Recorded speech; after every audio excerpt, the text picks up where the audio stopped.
রমজান এলেই বদলে যায় রাজধানীর পুরান ঢাকার চেহারা। বিকেল গড়াতেই হাজারো মানুষের ঢল নামে ঐতিহ্যবাহী চকবাজারে। কয়েকশো বছরের ঐতিহ্য বুকে নিয়ে ইফতার বাজার হয়ে ওঠে রোজার এক আলাদা উৎসব, যে উৎসব আরও প্রাণবন্ত হয় দেশের বিভিন্ন প্রান্ত থেকে আসা মানুষের কোলাহলে।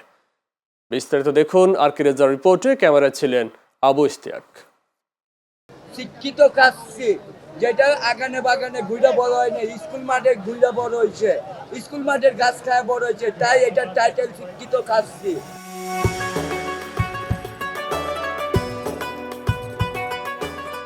400 বছরের ঐতিহ্য ধারণ করে পুরান ঢাকার শাহী মসজিদের সামনে বরাবরের মতো চলছে এই ইফতার বাজার। বিক্রেতাদের হাকডাকে মুখরিত এই ইফতার বাজার শুধু ইফতার বাজার নয়, এ যেন জনমানুষের মিলন মেলা।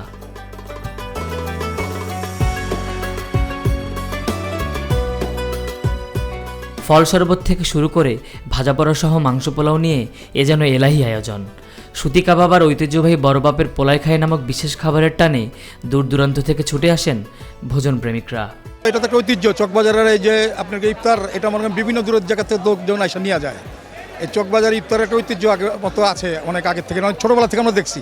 গুলশান বর্ডিং ধানমন্দিতে সবাই আসে এখানে ইফতারি। আজকে মনে হয় 150 বছর ধরে বলছেন ইফতারি কিনে আমরা, খুব ভালো লাগে বুঝছেন না, যে হিসাব তো ইফতারি খুব ভালো পাওয়া যায়। এদিকে চকবাজারে আমাদের বাসা ঠিকই, কিন্তু মনে হয় আগে সেই ঐতিহ্য নাই, এখন ঐতিহ্য অনেক কমে গেছে, এখন মানে ওই আগের সেই খাবার নাই এখন। খাবারের দাম ও মান নিয়ে মতভেদ থাকলেও রমরমা চলছে মৌসুমী ব্যবসায়ীদের কেনাবেচা।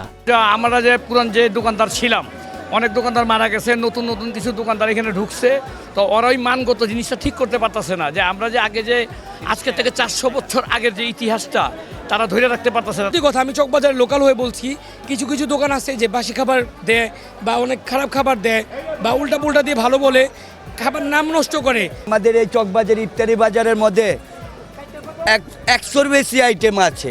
দূর দূরান্ত অনেক জায়গাতে মানুষ আইসা নেয়, হয়তো দূর দূরান্তর মানুষের জায়গায় নিতে পারে না, গন্ধ হয়ে যায়।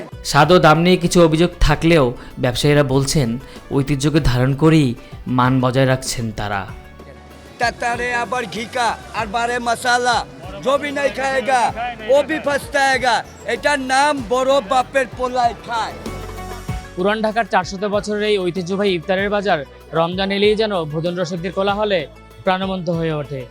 রকমের এই খাবারের স্বাদ আর পরিবেশ সম্পর্কে মতভেদ থাকলেও ইফতারের ঐতিহ্যকে ধারণ করতে চান বছরের পর বছর, এমনটাই প্রত্যাশা সকলের। চকবাজার থেকে আরকে রেজা, চ্যানেল এস, ঢাকা।